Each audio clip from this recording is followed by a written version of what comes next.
Now before you want to start any process like this, you want to make sure your master cylinder is full, and you want to make sure you keep it full up until you get done. Because the hardest thing is once that air gets into the ABS and gets further down the line, it's a lot more complicated to bleed. Now our master cylinder is located on the driver's side on the firewall, and it'll take DOT 3 brake fluid. Now we already knew that this side was frozen. Now this rotor is completely cooled down. Now I can't turn it. Now I did have to hit the brakes to bring it in versus this side over here. And that's what it should have done to begin with. Now what we're going to do here, we'll break this loose and see if this gets any freer. It is freer. Now while I've got that there, let's see if we can push that caliper back. I don't know what the heck's coming out of that, but it's nasty. Let's see if it'll fold all the way back. There.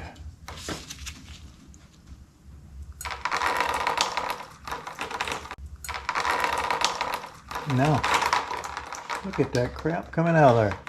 Well, this thing needs to be flushed, that's for sure. I think we're going to have a hose, because normally that shouldn't have pushed back like that. Now our brake hose has two brackets on it. One's located on our upper control arm and the other one's on the back of our spindle. We'll go ahead and remove these brackets first before we even disconnect any lines. Now our brackets, our upper bracket is 10, and then our lower bracket is 11.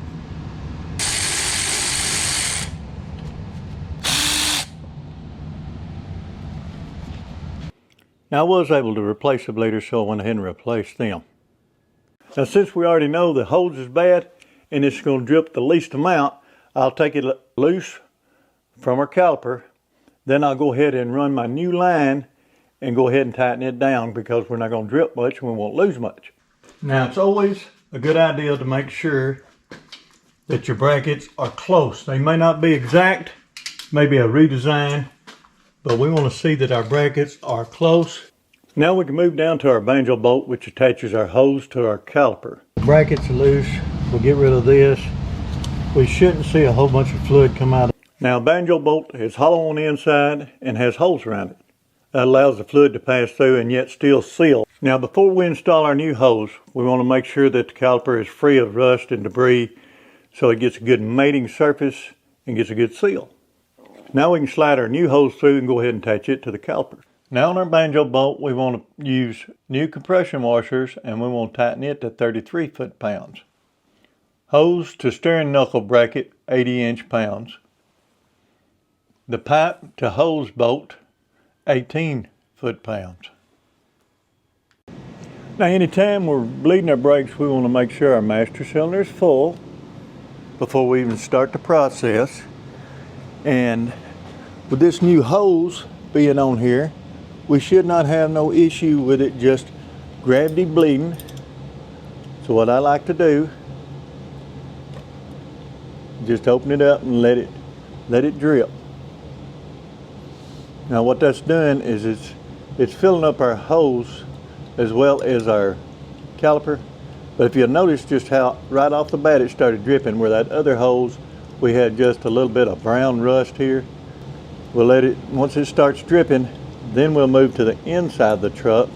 Now once you're on the inside of the truck, you're going to pump it slow and steady until you feel you get a solid pedal before you go and open your bleeder. Now if you're by yourself in a pinch, you can get you a pry bar or a screwdriver, but you want to get between the fins of the rotor and not on the pad. You can pull back and open your bleeder until you bleed all the air out. And close your bleeder while you're keeping tension on your pry bar. You may have to come back out here, do this again, pull it back, but you will eventually get the air out. This is the only way I know that you can do it by yourself.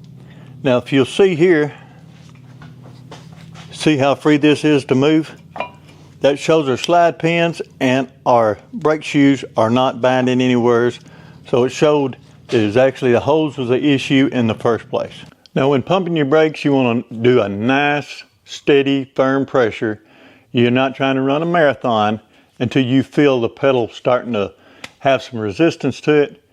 If you don't, there's a safety valve inside the brake system that detects a quick loss of fluid, which it'll trip and it'll actually block that line. You can still have brakes until you fix this problem.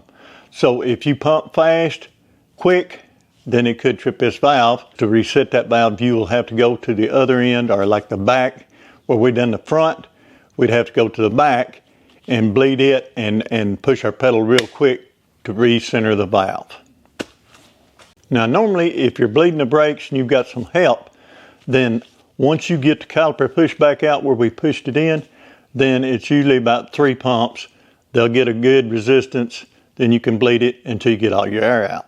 Now because this is the only component we replaced, this is the only wheel we got to worry about bleeding. Now if you're doing a full bleed, you always want to start with your right rear, right front, left front. What you're doing is you're going to go the furthest distance from the master cylinder. That's the end of this video. I'm James Noble. If you can, hit a like and subscribe. Thank you for watching.